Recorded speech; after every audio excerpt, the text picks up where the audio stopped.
Johnny, they were feeling low. Life's a grind, man, it was moving slow. Tired of the struggles, tired of the fight. They turned to the meat and it felt so right. With steaks on their plates and the grill fired up, they found a new rhythm and filled their cup. Joy started flowing, laughter's out of sight. Now they're living loud, embracing the night. Yeah, they went full carnivore and the joy has begun. Sickness and gloom like shadows they run. With every bite taken, the feeling so great. Sharing their message, they just can't wait. So tune in, my friend, each Wednesday night. Join Real Talk with Brian and Johnny. What a sight. Oh, what a sight. All right. Hello, everybody. We are live. Johnny, welcome back after having, I'd say last week off, but you actually were doing a lot of work, moving, helping your brother move. So how you doing tonight? I'm doing great, Brian. It's great to be back. I was able to check in for about 15 or 20 minutes last week when you had, I think, was that Coach Eden on the show in my stead, and you guys did great, as always. But it's good to be back. I missed this, and I've been looking forward to it all week. All right. So I know YouTube's been having problems today, and it looks like maybe it's fixed, but I know that some people could not comment at all on live streams, and then other people could comment, and then the people doing the live stream couldn't see the comments. But I do see some comments here, so I think maybe they fixed it. I hope. If you're commenting and your comment doesn't seem to be showing up, it's not that we are blocking it. It may be a problem still with YouTube, but right now it looks like things are working. So let's say hi to people in the chat. Rick is here. Rick. First one here. And yes, he's seeing that it works now. Steadfast. Linda, she said, I left 2 messages and they got took down, so I'm through. So I hope she comes back. It looks like this message went through. Yeah. Hope you're back, Linda. Cynthia.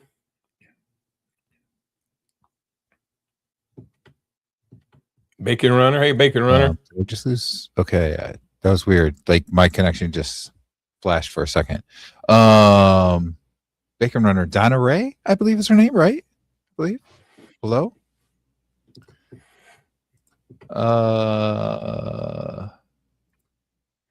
Jiffy says, me too. I have a theory and I researched it. It appears people using special browsers with the blockers are under attack from the big G.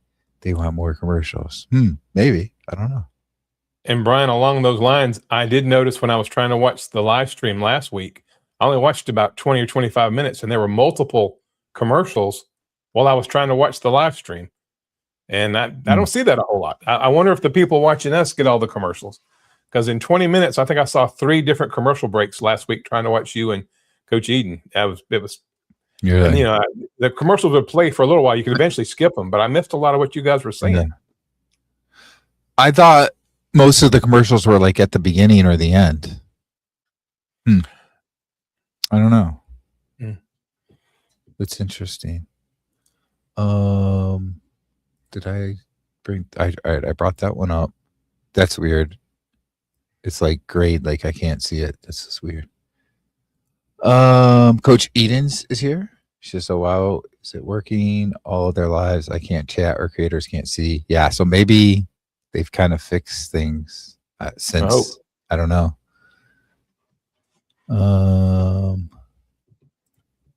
Rick uses Google Chrome. That's what I use as well. Yeah, me too.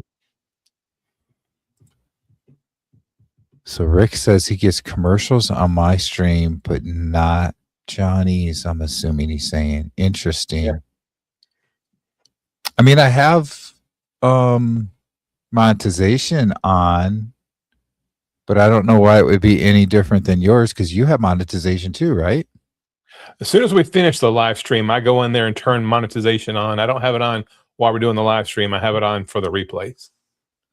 Oh. So I usually have mine on from the beginning, and maybe that's the problem. I always thought it just does the ad like at the beginning or the end of the video, though. And I don't know. I think it Maybe may I'll be have to random. change Maybe that. that they, you know what I'm saying? Maybe it has to do with engagement. How many people on there? Does that cause it to throw a commercial if it's got enough concurrent viewers at that moment or whatever?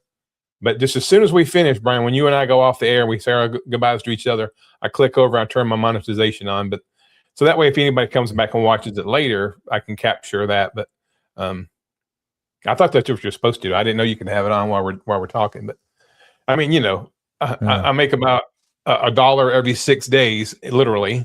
So it's not a big deal. Yeah. Well, you get a check from YouTube after you get to $100. I think that happens about 3 times a year for me. So Yeah, I got 4 this year for a total of $390 something for the whole year, and I worked my butt off last year. yeah. But we do have smaller channels, so Yeah. not like some of the people that have really large channels with thousands and thousands of subscribers. So maybe that's part of it. Okay. Yeah, Coach Eden says she's not monetized.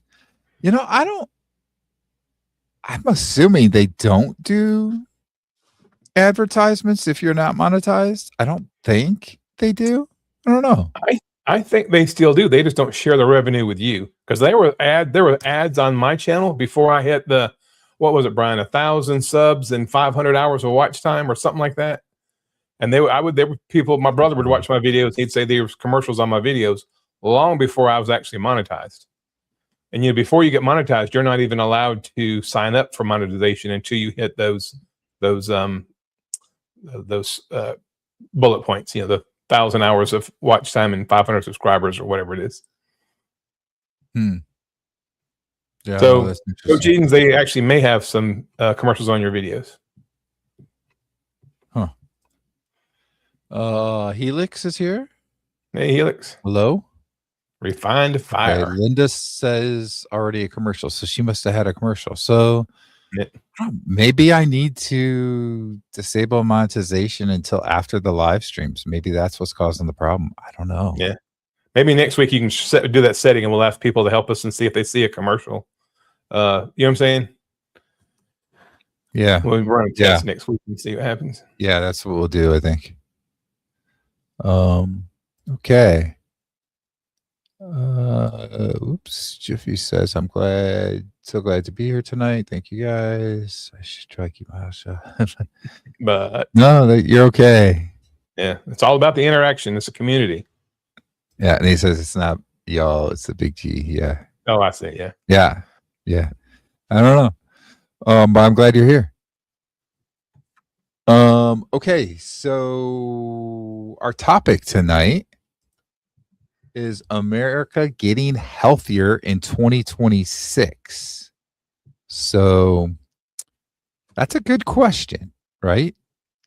I mean, there are some things that look like maybe they are, but at the same time, for quite a while, it seems like our society is just getting sicker and sicker.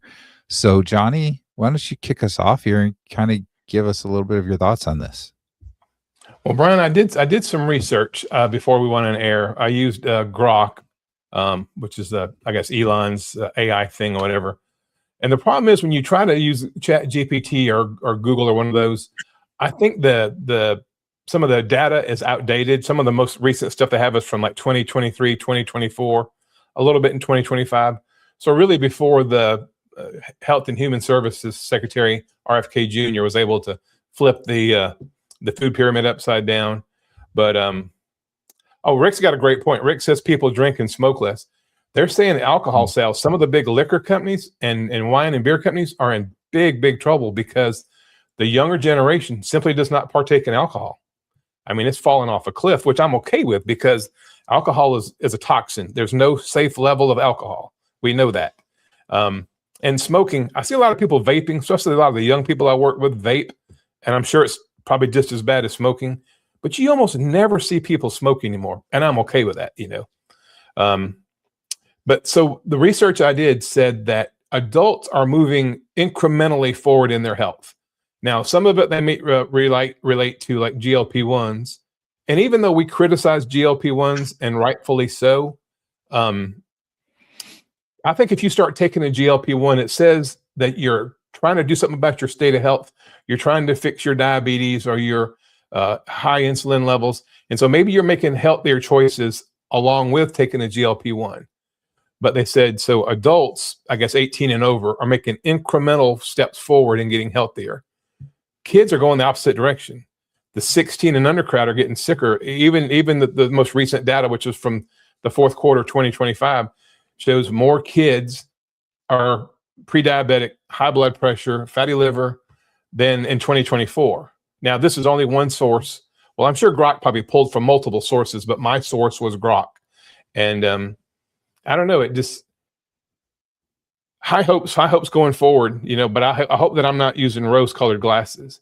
And it's ironic that I'm saying all this, Brian, because I work in healthcare and I'm fixing to go work in a hospital. So my job will depend on people being sick, and there's no shortage of sick people. Fortunately for my job, unfortunately for humanity, right? But I plan to be somebody that's going to take good care of people. And everywhere I can, I'm going to ask people, tell me about your diet and tell me about your exercise routine, and hopefully I can offer some unsolicited advice on cutting carbohydrates, getting rid of ultra processed food, and just moving.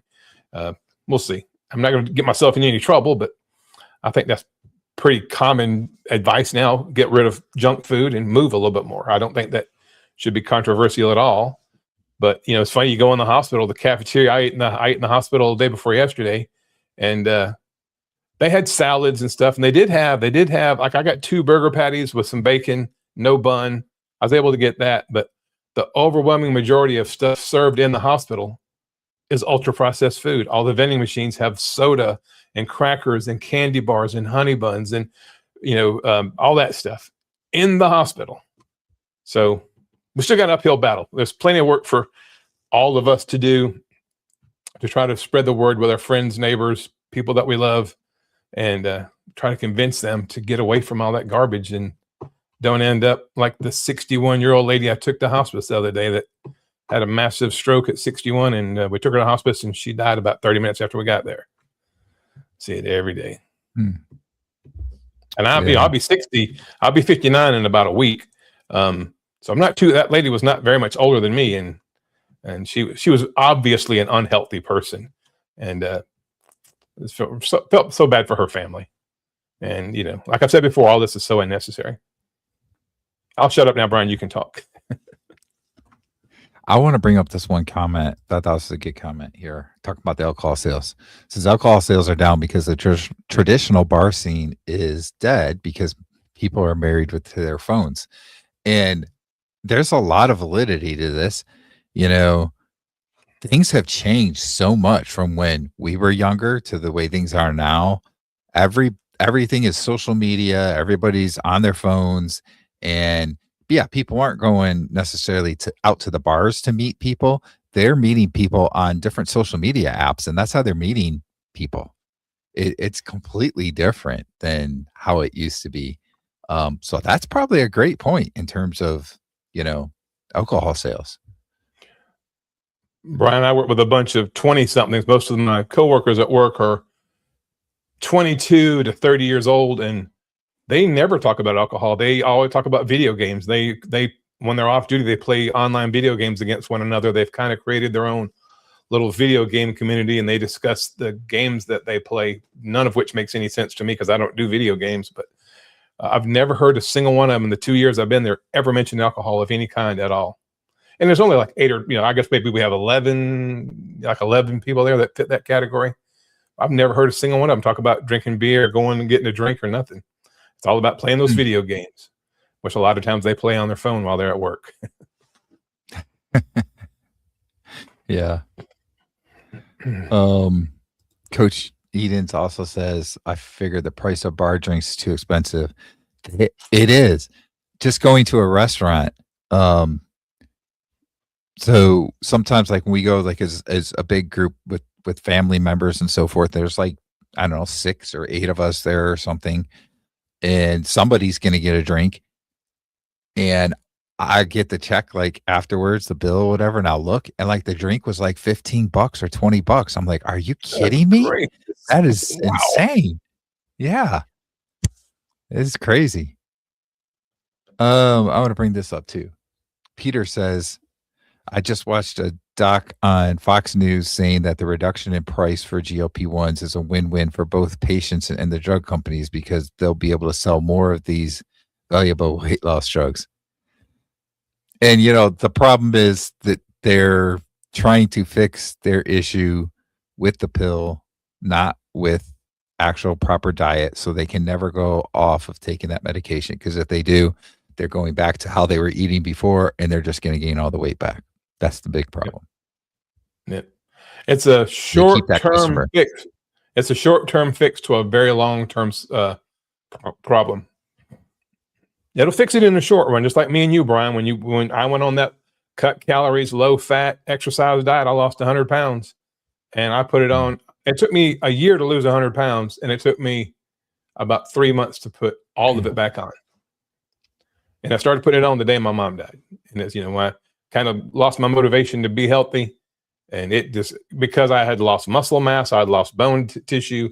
You know, even though I was doing all that stuff, when you're in a huge calorie deficit and you're not getting any, you know, the right protein, you're not getting enough fat in there. And then once you go back to eating regularly, now your metabolism's even slower. So now you're going to gain weight even faster. So it's almost like a mirage, you know, it really is, these GLP-1s. Yeah. Yeah. Okay. I'm going to try something because I see there's another one said they just got a commercial. So I'm going to let you talk for a minute and I'm going to try and see if I can disable it in YouTube and see if that makes a difference. If people stop eating all these. So let me do that real quick. Okay. Another stat that I saw, guys, and I just saw this. Actually, this was on another research thing I was doing. The average time that a doctor, if you go to the doctor, because doctors are not independent contractors anymore. Most doctors, the vast majority of now, work for a hospital group, for a big medical conglomerate, and they're allowed about 15 minutes with each patient. That's the time they're given it. Between the time they walk in the room and the time they walk out, they have a maximum of 15 minutes because they have to see X amount of patients every day in order to make budget, to make what their projections are, right? So if they're in there for 17 minutes with you, the next person gets cut to 13 minutes. So if you go in the afternoon appointment and the doctor, he or she is running behind, you may only get 9 minutes with your doctor. Another stat they said was the average time between when you start talking and when your doctor interrupts you is 11 seconds. Because your doctor, he or she, knows they're on there. They got a stopwatch and they're looking on their iPad or whatever, how much time they've been in there. So the average time between they say, hey, Mr. Smith, how are you doing today? Tell me what's going on. You talk for 11 seconds. They butt in, interrupt you, and then they have to, you know, because they're in such a hurry because they're working on production, for lack of a better term. And that's a stat that I learned today. 15 minutes per patient and 11 seconds to hear what your complaint is. And so people that don't take their health seriously, that's what's going to be their future. And it's not going to get better. It's going to get worse. And so I feel for people that won't address their diet, exercise, lifestyle, sleep, all the things that we talk about. I don't see that situation improving, you know, anytime soon. Maybe AI will fix some of that stuff, but I'd rather just, you know, eat beef, butter, bacon, and eggs and run my sprints and lift weights and sleep good. That's a better prescription. Yeah, I completely agree. Okay, so I was able to disable monetization on this video. So let me know in the chat if you get any more ads. And if you don't, then we know that's what it is. And I'm just going to have to keep monetization off until after the live stream is over. Yep. Because again, I thought it was just at the beginning and then like the end or something. I didn't know it would just be throwing commercials out on people during the middle. Yeah. Hey, see, Brian, we've been online for 19 minutes and people said there's been 3 or 4 commercials. So that's like I tried to watch you and Coach Eden last week. It was hard to watch. Huh. That is crazy. Okay. Um, didn't some celebrities lose muscle mass on GLP-1s, especially in their faces? They look horrible. And then Coach Eden said, yes, everyone loses muscle mass on GLP-1 is not avoidable. Yes. I know somebody that was prescribed a GLP-1 and their doctor told them that they need to ensure that they're eating a lot of protein with the food that they are eating. Because, well, first of all, when you go on a GLP-1, you're not that very hungry. So you need to make the food that you're eating count. So you need to eat a lot of protein. And they told them that they need to start lifting weights. And this was a female, by the way. But they said you need to start lifting weights because otherwise you will lose muscle with GLP-1. So it is nice that at least some doctors out there are telling people that. Not a lot of doctors, I think, do, but at least some people are. So yeah, that's definitely a problem with taking the GLP-1s. You tend to lose muscle. Hey, Brian. Yes. You know what else is a muscle? Your heart. Your heart. If you have atrophy of your biceps and triceps and quadriceps, you're going to have some atrophy in the heart too. It is a muscle. It requires protein as well, right? It needs protein synthesis to maintain the tissue, right? I think this is just we're already starting to see it now. If you or a loved one was harmed by this GLP-1, you may be entitled to compensation. Give it 18 months from right now. Wait till spring of 2027. That's all you're going to see on all the TV channels and a lot of the YouTube channels. If you or a loved one was damaged, contact this law firm. Pfizer, Moderna, whatever these companies that make these GLP-1s have set aside billions of dollars to pay these claims. You can almost hear it now, because how many miracle drugs have we seen in the last 20, 25 years that are supposed to be the end all be all to whatever they're trying to fix? And you give it time, they pull the drugs off the market. People are harmed and killed and maimed, but the drug company made $50 billion and they pay out $10 billion in lawsuits and settlements, and they're $40 billion to the good. Yeah. Happens time and time. So, I've been on this rock almost 60 years. I've seen it time and time again. So let me ask, because I'm not that familiar with the GLP-1s, and I think maybe it has something to do with the dosage, but they've been around for a long time for diabetes, right? Right. Mm-hmm. But I'm assuming that's probably a much lower dosage than what people are using to try and lose weight. Is that correct?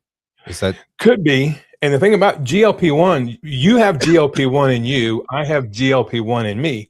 The problem is when you eat ultra processed foods and sugar, it blunts, or it stunts your ability to, it's the satiety hormone, right? All GLP-1 is the satiety hormone. It helps you realize that you're full. It turns off your appetite.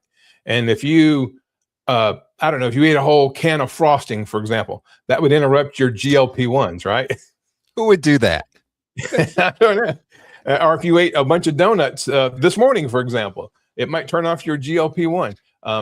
So that's the problem. That's why these foods have been engineered, is to block the receptor sites on the cell for these GLP-1s that are a naturally occurring hormone. We all have them. So you take additional exogenous GLP-1 and it helps to control your appetite. Where if you just avoid the foods that are engineered to blunt the GLP-1 response, you don't need the GLP-1. I mean, you don't need additional or exogenous GLP-1. Does that make sense? Yes. Yeah. So we're giving you a poison of the ultra processed foods that blocks and blunts your natural GLP-1. Then we're going to give you exogenous GLP-1 to take care of the poison. It's like we're going to hurt you. Then we're going to give you a drug to try to help what we're hurting. Just don't take the bad food, and then you don't have to worry about the side effects. Yeah. So that whole can of frosting thing is a good segue. I put a video out. Was it Monday? It was Monday. I put a video out explaining my experience over the weekend. So I might as well tell it in a abbreviated way here. I really learned my lesson big time. So Friday, my wife went out of town, and there was a can of frosting left on the kitchen counter. And Friday evening, I got into it. I know, like I'm not supposed to. I know. Um, so I got into it and started having some of it, and man, we were talking about this a little bit, like the addiction thing, right? Um, it just like almost instantly makes your brain think like, I got to have more of that. Keep eating that. So I had some Friday evening. I went to bed. Saturday morning, I woke up and I was like, here is the first thing I said. Well, I got to get rid of this evidence now. So I am over here explaining to myself why it's okay to continue to eat this. I got to get rid of the rest of it now to, get rid of the evidence. So I ate the rest of the can. So in like a day and a half, I had a can of frosting. Now, I typically am pretty much 100% or as close to it as possible carnivore for 3.5 years. So when people say when they eat something they shouldn't, how they can get pain really bad, let me tell you, they are not lying. Saturday evening, by Saturday night, I was really hurting my lower back all day. Sunday, Monday, I could barely walk. My back was hurting so bad. Even yesterday, it was still kind of bad. It's to the point today, this morning I woke up, it wasn't too bad. And now by this evening, there's hardly any pain at all left. So it's going away by being very clean. But boy, that was a huge mistake and a big lesson to learn. Now, before carnivore, I used to do that sometimes. There'd be a can of frosting in the house. I would eat the whole thing. That's the first time in over 3.5 years of being on carnivore that I've done something like that. And oh my gosh, my body was like, no, this is wrong. I'm going to make you pay so that you understand you're not supposed to eat this. Oh, it was horrible. It's funny you talk about that, Brian, with all the moving and back and forth. I've been back and forth driving back to Augusta and Aiken and helping my brother and all the stuff here and working extra hours. Things have been crazy, and I've not been good lately. And my lower back today has been just absolute misery. And it's just one spot. It's right across I guess it's across my kidneys. And I don't think it's kidney related, because if I move a certain way, I can just feel the muscles. And I've definitely got to get back on plan ASAP, because I haven't had back pain like this in over 2 years. I haven't had any pain. I go the vast majority of my life, 24 hours a day, 7 days a week, with no pain anywhere.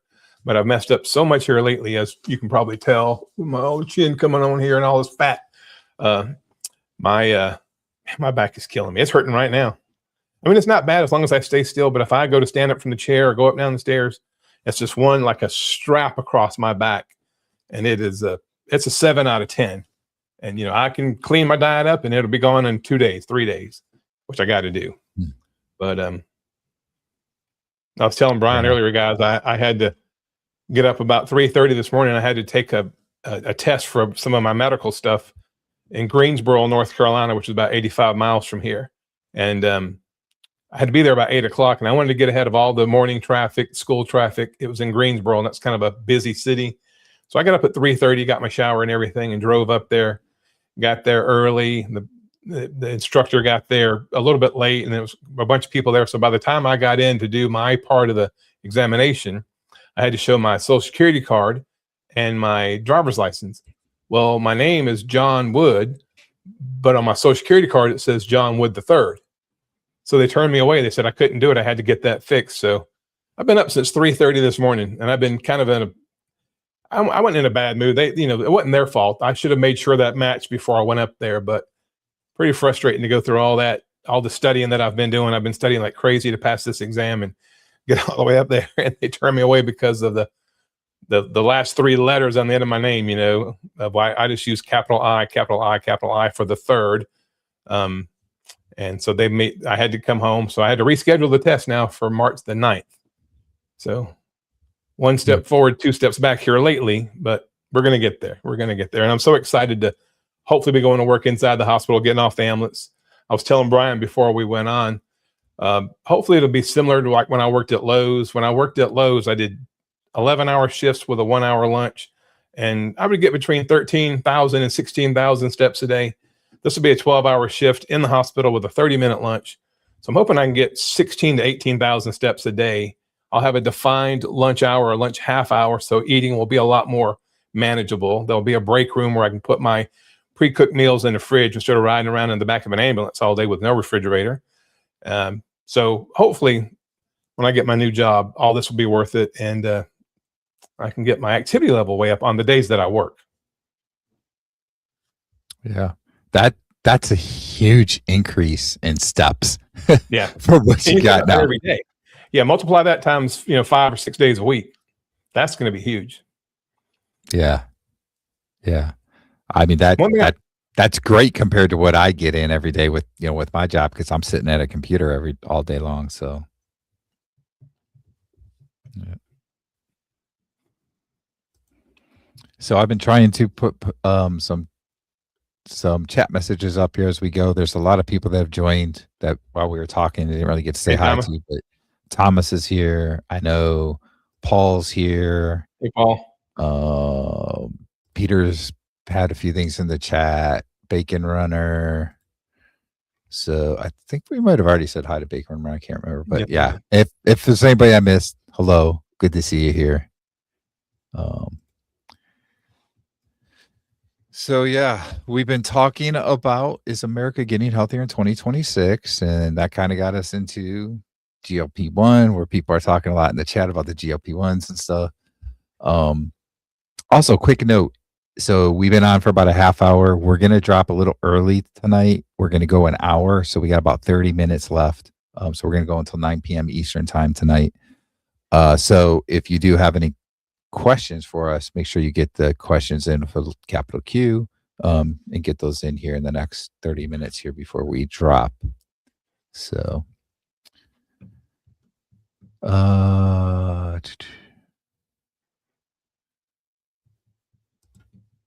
the trainers send those things thinking of going on GLP-1 right to me. I found my niche. Never dreamed it would be GLP-1. Interesting. Oh, this is interesting. Thomas invested in a walking pad. So what exactly is a walking pad? I'm assuming that's different than a treadmill, right? I'm not sure what a walking pad is. I've heard somebody else mention it before, but I'm not exactly sure what it is. Do you know what it is, Johnny? I think it's almost like a mini treadmill. It's a pad, so it doesn't have like the big stand and the handrails. It's just like a little walking pad. If you can imagine shrinking down a treadmill, like you washed it in hot water or something. Just a much smaller one that you just can walk on. I think that's what it is. Thomas will let us know, but I'm pretty sure that's, because I think I've seen ads for those on YouTube ads, or even on Temu. It's basically just a miniature treadmill without all the bells and whistles, but that you can actually keep your feet. Yeah, he says a treadmill that fits under the desk. Okay, cool. Oops, I want to go back up to Peter's. He says, if you check the ingredients in that frosting, I bet it was loaded with seed oils and chemicals in addition to sugar. Yeah, I threw out the can without really looking too much, but I did sort of start to look at the ingredients. There was a lot of sugar in it, but I think one of the very first things I saw was some kind of like palm seed oil or something like that. I can't remember. And I just was like, what did I do to myself? But yeah, you're right. There's a lot of really crappy fake ingredients in that frosting. It's not like it was a homemade frosting or anything. That was basically probably sugar and a couple other things. And sugar is bad enough as it is, right? Any carb. But yeah, that had like a lot of seed oils, I'm sure.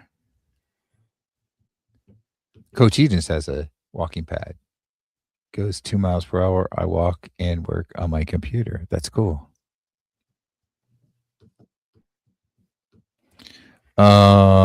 Peter says, Johnny, what foods are you going off plan and eating? Donuts, honey buns, and apple fritters. That's my my arch nemesis. Cynthia was right. She was talking about the honey buns. My gosh. I don't know. I don't know. And when I get tired, and my wife and I both, and my brother, my sister, my brother, we're exhausted. We're trying to move 2 houses. My brother tends to be somebody that doesn't like throwing things away. That's a polite way of saying he's a hoarder. And he's been in his house for 23 years, and we've been trying to help him get cleaned up. We rented a U-Haul truck, and my wife and I loaded up a bunch of stuff from our house, took it to our storage building down in South Carolina. Then we went to my brother's house in Georgia, loaded it up. And then I had to come back and go to work and work my 4 days. Work has been crazy. We had 2 of our ambulances were recently in pretty bad wrecks. Fortunately, everybody's going to be okay. But I'm a supervisor up here, so that adds extra additional work and stress to me. So I cannot wait to get to Aiken, where we're moving to Aiken, South Carolina, get settled in our new house, and get a different job. There, the grass isn't always greener on the other side. Now, I took this job thinking the grass would be greener, and it's a good job, and I do enjoy the people I work with, and I love working with the patients. I love the patients and their families, which makes me yearn to work in a hospital on one of the floors where I can spend more time, being a caregiver, as opposed to the 30 minutes I'm with them in the back of the ambulance while we take them to hospice or take them home. Anyway, so Brian said we're going to go 1 hour tonight. Part of the reason we're only going 1 hour is because I'm exhausted.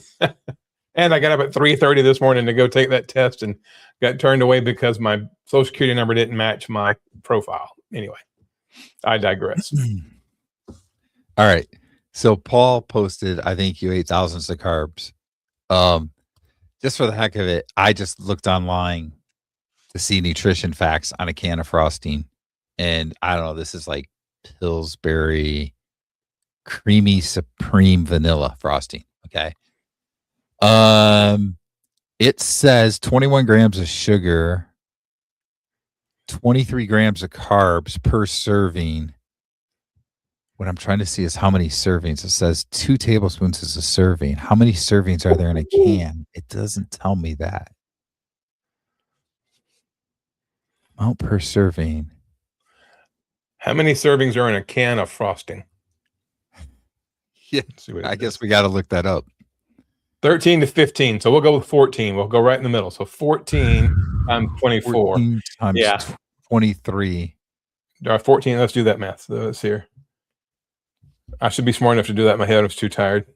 14 times 23 equals 322. And that's a gram. Yeah. 322 grams of carbohydrates. 322. Really? And there's, was it 4 calories? Yeah. 4 times 4 calories times, I know calories don't matter, but that's basically 1,300 calories of frosting. Yeah. Yeah. And it was, I had no room to talk. It was 21 grams of sugar, so it was almost all sugar, actually. Yeah. Wow. So I go from, maybe minuscule amount of carb in like eggs or something like that, or in the meat, but not even really traceable, so little, to 300 and some grams of carbs. No wonder why my back was killing me. Jeez. Amy's here. Wow. See Amy on there. Yeah. Hey, Amy. Rocking Coach Amy. Hello. Amy was on our show 3 or 4 weeks ago. Yes, she was. Bacon Runner says, I looked at a can of frosting while in the store today just to see what you did. It was bad. Sorry that I have it to you. I know. Like, I haven't messed up that badly in 3.5 years. I don't know what happened to me. Well, Brian, let me ask you a question. Why did you not have just one tiny little teaspoonful and then just stop? That was probably my initial intent, right? I mean, look, I'll tell you, I was a very, very fat person that ate a lot before carnivore. I was very addicted to carbs. Yes, sweets, but just carbs in general, not necessarily sweets. And I'm telling you, that addiction kicked right in as soon as I had some of that. Like my brain, something just churned in my brain. Something clicked where I just wanted to keep eating it. And it had like this, like, what's the right word I want to say? Obsession with just wanting to eat it. It's crazy. And I know people that probably like Rick that hasn't eaten carbs their entire life basically are probably thinking I'm crazy. And then there's probably other people that are hearing me say this and they're probably like, I know exactly what you're saying. It's just your brain can be tricked so easily. Yeah. And I said that and I asked you that question, Brian, because this has been almost a weekly battle for me. I was doing so well. In 2026, I did one of my AI songs for one of my videos. The song I made up was 2026 will be my year. And I just was so, happy and ecstatic about going into the new year. And with all the challenges the year has brought so far, it's been anything but I'm gonna get it turned around. I don't have any choice. I mean, my back's already starting to hurt. Eventually my feet are going to start hurting again. If I don't make some changes like right now and get control of this, that addiction, then I could fall off the wagon big time and end up back in the hospital, and then not a good thing. But yeah, my back hurting right now. This is the first real, even though I've messed up here, there, and the other, this is the first real sign of, oh my gosh, I'm really bordering on getting back to where I was in a health way. So I'll call it a wake up call. And I'm off tomorrow, and my wife and I have decided we're going to do a few things around the house tomorrow, but we're going to kind of just let me exhale. I've been going wide open since January 1st, and then we had the crazy weather with the snow and the ice and everything. So I'm going to do a little bit of stuff around the house tomorrow. I'm probably going to take a nap tomorrow and hopefully get my feet firmly back on the ground before I go back to work, because I work Friday, Saturday, Sunday, and Monday, 12-hour shifts. So tomorrow's my only day to really pull it back together, get caught up on my rest. Because that's when I tend to have the biggest problems, is when I'm so dang tired. My brain just don't work right. And I have no will. When I'm tired, I have no willpower. Yeah, that makes sense. Yeah, you just can't. Yeah. Carno Mofo says, I'm 1 week away from my 5-year carniversary. So congratulations. That's a great that's a great milestone, accomplishment. Yeah. Rick says, back pain is something I have never experienced. Let me tell you, you are so lucky. Before I started carnivore, that along with AFib was one of my biggest issues. I literally couldn't sleep more than a couple of hours in bed at night because my lower back and my hips would hurt so hard that I just couldn't stand sleeping in the bed any longer. Yeah. And pretty quickly, within a few weeks of being on carnivore, that went away and I was able to sleep in bed. And probably within a month, the pain was like completely gone. And it's just like the first time since then, so like 3.5 years, that I have experienced the back pain. And oh my gosh, it was a rude awakening. It was a slap in the face. The slap in the face that I needed. Like, why were you doing that? Why did you eat that can of frosting? Jesus. I'm still mad at myself, as you can imagine. Cynthia hits her 3 years in April 1st. Congratulations. Good job. Ahead of time. Congratulations. Yeah, see, Thomas agrees with you. He has no willpower when he's tired. And that makes perfect sense. You're tired, your brain's not going to be functioning as well and so forth. Makes perfect sense. So when I worked at Lowe's, before I took the job I have now, I had a very regimented schedule. I worked I worked 7 to 5, 4 days a week. My days off were pretty much the same. I ate lunch at, 12 o'clock every day. I had 12 to 1, and I got all those steps in, and it worked great. I mean, I lost 100 pounds. I felt amazing. And since I've been in the job I have now, this is when I've struggled the most, but I spend most of my time sitting because I'm either in the back of the ambulance or I'm driving, and we may or may not get lunch. I mean, some days we do 9, 10 calls. Well, average call takes about an hour and a half to 2 hours, depending on how far away the patient goes and if the hospital has them ready when you get there. So there are times I go to work at 9 in the morning and I'll go home to 11 o'clock at night. And there's no rhyme or reason to it. There's no, and so when I find myself, and then I got to be back up in the next morning, I like to get up, cook my bacon and eggs, and then clean up the kitchen before I go to work. So I usually get up 6:30, 6:45, so I have time to do all that. So when I don't get my 7 or 8 hours of sleep for 3 or 4 days in a row, it really, really catches up with me. So I can say for this American, I'm probably not getting any help there in 2026 so far, but hope springs eternal. We're going to get back. Yeah. So Coach Eden says that she's grateful to not ever have any back issues. And I don't think about that often. All my 60 plus friends have back issues.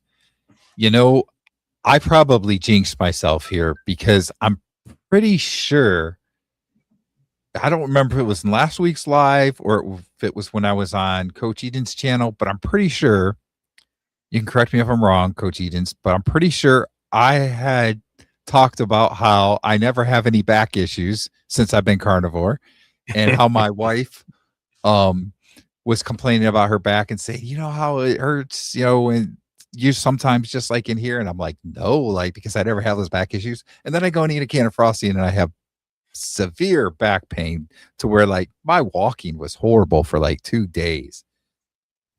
I jinxed myself. What can I say? And Brian, for the whole 2026 so far, with the weather and everything, I haven't done any sprints this year at all. Not the first one. The weather's got to change. I got to get back out there, and I got to get back on my routine. As much of a routine as I can have with my current job. I think I'll feel better once springtime comes. Yeah, I haven't done push-ups in a week, at least a week, a little over a week. Last Tuesday was the last time I did push-ups. That's how I know push-ups was not my problem with my back problem either, because I hadn't done push-ups in a few days. But oh gosh, I gotta get back to doing push-ups in another day or two here when my back's better. It's pretty good. It's a little bit of soreness, but it's a lot better. So I'm hoping by tomorrow I'll be better. I'll be good. Yeah. Brian, do you see Jason 916 on there? 847. Yeah, I'll get to it in just 1 second. Okay. Coach Eden says, yes, you did, Brian. So it must have been in the live stream last week that I mentioned that about my back. All right, where are we at? Jason, here we go. 55 days carnivore, and I messed up last night. Had some carbs, feel defeated. Don't feel so bad. If you've been watching the whole thing, I ate a whole can of Frosty that Friday and Saturday, and I don't know why I did it. Here's the thing. When you do stuff like that, you gotta remember we're human. I know some people are able to go and they go on carnivore and they don't get tempted. They're fine. They never eat anything. But a lot of people have things that happen. They eat something they shouldn't, whatever. So don't get frustrated about it or whatever, feel defeated about it. Just recognize, which I think you have, because you're telling us. So just recognize that you did it and you're going to move on and just try and be better, right? I like to say this a lot of times too. Don't compare yourself to other people. So don't compare yourself to somebody out there that's got a social media account that says, I never mess up, because you have. That's okay. You're just comparing yourself to yourself. Okay, you messed up last night. Tonight, try and be clean. And then you've improved from the day before. That's all you got to do. Yep. Keep going.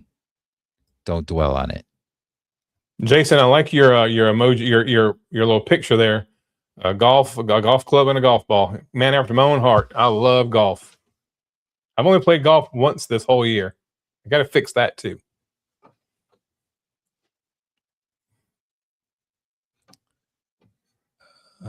Yeah, Cynthia says, don't feel defeated, Jason. It's just a learning experience. Just get back on. Yep. And that's the other thing too. Just because you mess up doesn't mean you're a failure. You just keep going. You keep trying, right? What makes you a failure is if you give up and you don't keep trying. So just get back on it, keep trying, try to go longer period the next time before you have a slip up like that. And eventually you keep going, and it gets better and gets easier until you do like me over the weekend. But anyway, as long as you keep getting back up and trying, you're not a failure. So don't feel bad about it. Because think about it, Brian. Every day you keep your sugar low, you keep your blood sugar low, you keep your insulin level low. Even when you have those days that you mess up, you're still so far ahead of where you were before you started carnivore, and so far ahead of where most people are. If you screw up one day out of 7, and I'm not advocating that, but that's kind of where I'm at lately, those 6 days that I'm perfect are close to perfect. My blood sugar is stable, my insulin level is stable, and that's got to be beneficial. You know what I'm saying? Messing up is bad, but some people mess up 3, 4, 5 times a day, 7 days a week. They eat carbs, they eat junk, they eat candy bars. I work with most of the guys I work with and gals I work with. They drink soda, sweet soda all day long. You can imagine what their blood sugar looks like and what their insulin level looks like. If you have one mess up, those 55 days or 54 days you did good, you gave your body a chance to begin to heal. So the score now 54-1, right? 54 good days to 1 bad day. You're still way, way ahead than 99% of the population, more than likely. And further ahead than you were before you ever went carnivore. On behalf of your liver and your pancreas, I want to say thank you. I want to bring this comment up. Best thing I've done when I cheat is to remind myself over and over how bad I feel. Then when I'm back on the wagon, I remind myself, over and over how good I feel. It helps, but it takes time. Yep. Yeah, I got to tell you, I didn't even have to remind myself over and over how bad I feel. It was hurting that bad. It was hurting that bad. It's going to take me a while to forget how bad I felt from doing that. Which I guess is a good thing. That's your body telling you, hey, look, stupid, don't do that again. Yeah, exactly. And I gotta be honest with you, Brian. I know part of it's because I haven't had, I only slept about 4.5 hours last night, but I feel as bad. This is the worst I've felt in 2.5 years right now. I feel terrible. And my diet today was messed up. I was so frustrated. I tried my best to explain the situation.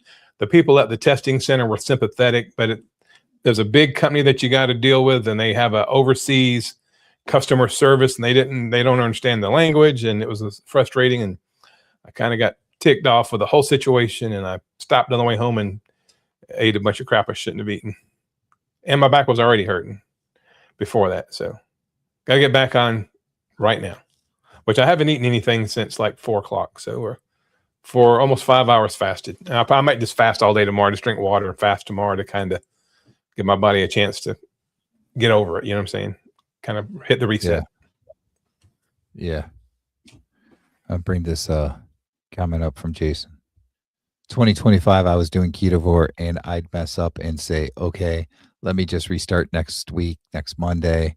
Always a dang Monday. I am trying to break that habit. I think a lot of us do that. I mean, I even did that when I went from keto to carnivore.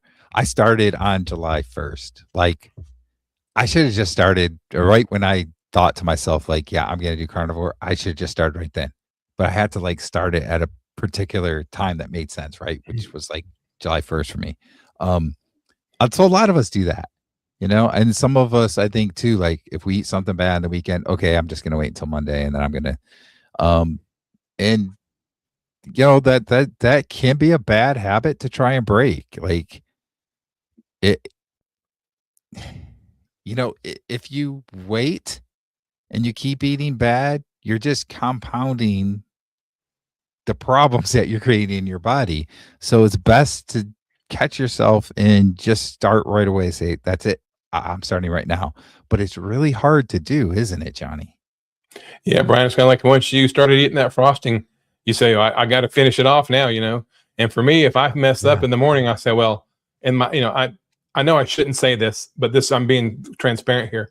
If I screw up and have a donut or honey bun in the morning with my coffee on my way to work, then then my thought process is, well, the whole day shot. I might as well enjoy the day, pig out, and tomorrow I'll get back on plan. So instead of just having that one slip up, I end up having 2 or 3 over the course of the entire day. I eat the French fries, I get the brownie, I drink the Diet Coke or whatever, because hell, I've already ruined the days. Let's just, enjoy the day and we'll start tomorrow, blah, blah, blah kind of thing. So that's just as bad, Yeah. Yep.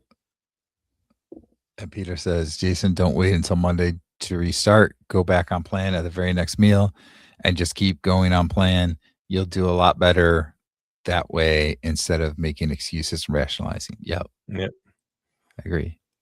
And Peter's talking to me there. There was a whole rationalizing thing. I'm my own biggest enemy there. That's exactly what I did this weekend though with the frosting, right? I was making excuses and rationalizing, like, I said, well, this can is open now. I got to get rid of the evidence. I might as well just eat the rest of it. That was me making an excuse. I shouldn't have done it.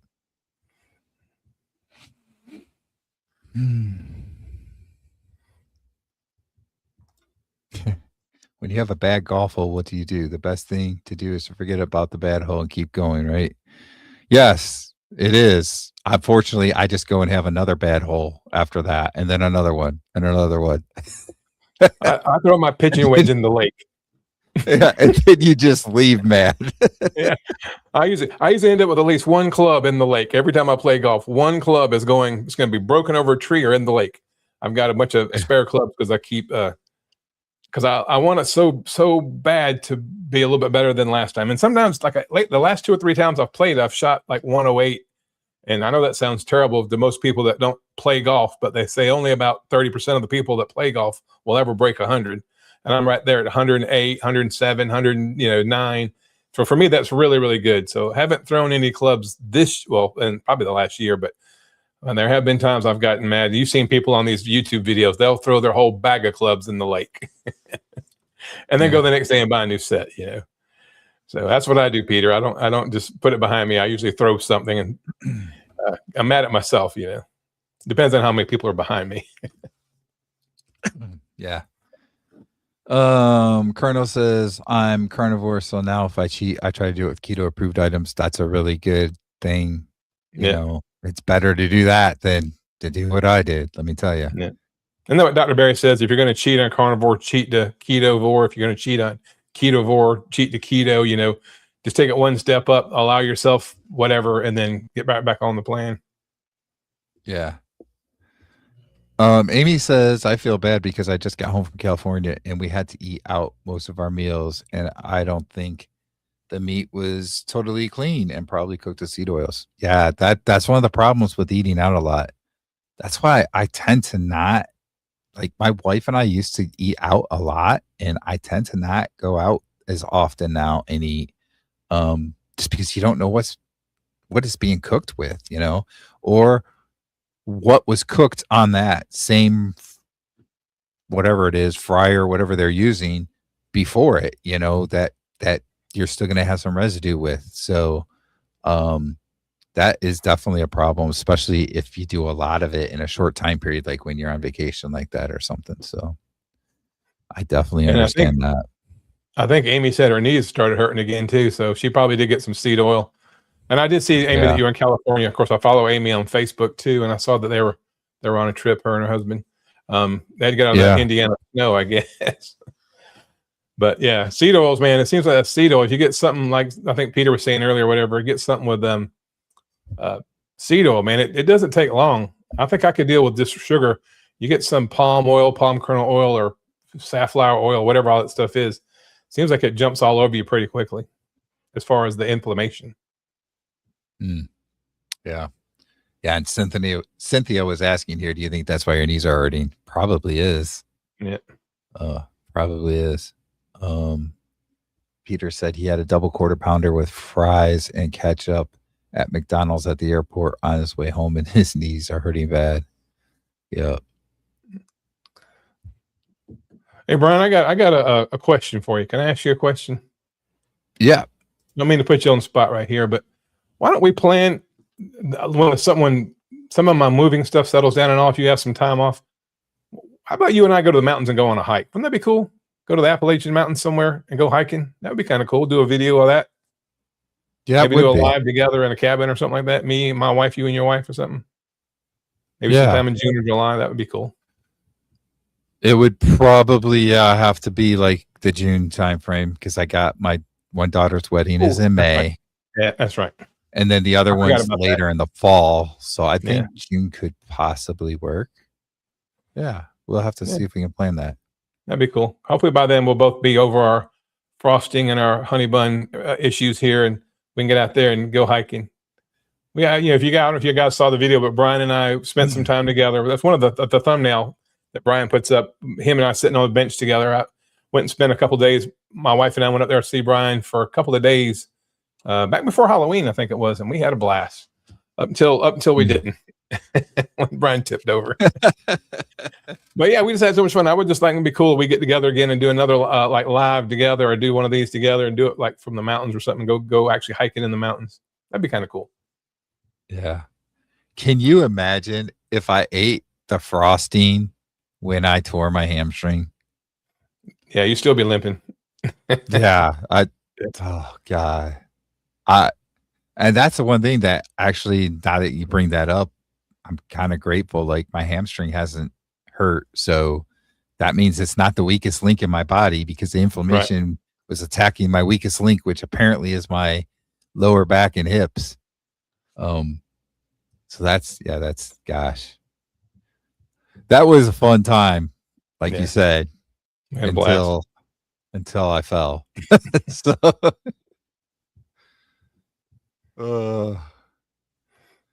yeah. Coach Eden says that does sound like fun. Yeah. Maybe we can open it up, see if anybody else wants to come. That would be kind of cool. Invite some of our viewers or whatever if they wanted to join us. That would be really cool. Instead of doing a meetup, do something like that. Go hiking in the mountains or go somewhere to a national park or something and do a big hike or something. That'd be kind of cool. Yeah.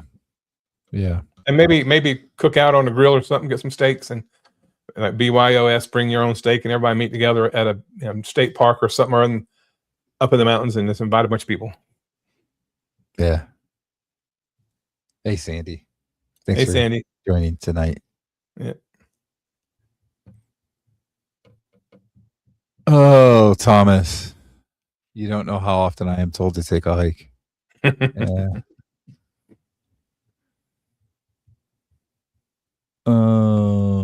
So Coach Eden's asked where we live. I live in Virginia. You're in Charlotte area, but you're moving to South Carolina or Georgia? Yeah, South Carolina. Well, yeah, right at the border. It's Aiken, South Carolina, but right across the bridge is Augusta, Georgia. So it's essentially North Augusta, South Carolina. But yeah, near the Georgia, South Carolina border. But hey, I have a car. I got a car. We'll travel. We'll meet up somewhere. Yeah. Yeah. Then my wife and I went to Virginia to visit Brian last year. That's really fun. Yep. It was an awesome fall, Brian, especially in slow motion. And I showed it over and over and over again from different starting points. We did show that thing in slow motion, man. Yeah. Oh, wow. Famous last words. One more. Just do one more, Brian. Famous last words. Yeah. The next time we go do something, you tell me to do one more, I'm going to give you a dirty look. That's right. Nope. Yeah. Oh, but we were doing so great, and it was feeling so good too. Yeah. So yeah, I can't wait to get out there and do some more sprints. This weather's got to change soon, so I can get back out there. I know it's been a rough winter, very cold, snowy. I can't wait until it gets warmer too. I'm not getting as much sun because I'm not going outside as often, even like a lot of times I work from home. There are times I have to go into the office, but a lot of times I'm working from home, and like at lunchtime, I might cook myself a steak outside, fire up the grill, getting sun, that kind of stuff. But right now it's too cold. I'm not doing that. I'm cooking in my steak on the air fryer or something. And yeah, I'm not getting the sun that I was over the summer and fall time period even. So, oh yeah, we've been talking about the great can of frosting incident. Yeah. I'm never gonna live that one down now. Well, you made the thumbnail and put it out there on the video. Well, But you're being transparent. I'm sure there are people that can relate to that though, and maybe it'll Yep. help them. Exactly. When they see that Brian fell off the wagon, he got back on the wagon. How many times have I fallen off the wagon? I think we're up to about a dozen now over the last 2.5 years. I still keep getting back on. So hopefully, no, go ahead. I was going to say, hopefully that people will see that if you make a mistake, it's not over. Like you were saying earlier, Yeah. it's not over. It's not over till you quit. If you mess up, just put it behind you. Even if you eat the whole darn can of frosting or the whole box of donuts, it's not over. Tomorrow's a brand new day. Yep. And I don't want to portray that I'm perfect or anything. So if I mess up, I'm going to let you guys know. Yep. Me too. Oh, Cynthia says there's no snow in Iowa. Well, there's actually no snow here right now. We got some snow over the weekend and it melted already. So that's good. But yeah, Missouri was 70 and sunny today. We've been in the 40s. So I'm not liking And we were in the 50s today. Cynthia, 2 weeks ago, I had 14.5 inches of snow in my backyard. 14.5 inches after having 4 inches of ice the week before. But the second storm we had was snow. I had 14.5 inches of snow on top of all the ice that had never melted. So at least that I don't know what you want to call it, bomb cyclone, nor'easter, blizzard, Armageddon, whatever you want to call it from this weekend. At least it was all much north of us, right? Oh yeah. Areas of New York and Massachusetts got like 3 feet of snow, I think, stuff like that. At least we didn't get any of that stuff, man. That would have been crazy. We just got like an inch, and then, like I said, it melted right away. So so I know we said that we were going to keep it to an hour, and we actually went over a little bit. That's so okay. Sorry about that, Johnny. I know Johnny needs to get some sleep. He's been up all day from early this morning. 3:30 this morning. Yeah. So we're going to go ahead and call it here. We'll be back on next Wednesday, 8 p.m. Eastern, 7 p.m. Central Time. Yep. Any last words, Johnny, before we drop? No, just y'all have a great week. Stay warm. Try to get as much exercise as you can and stay away from the frosting and the honey buns and the donuts and stuff. And if you screw up, put it behind you. Get right back on the horse. That's what I'm going to do. And we'll see you guys next Wednesday with another episode of Real Talk. All right. Goodbye, everybody. Thank you.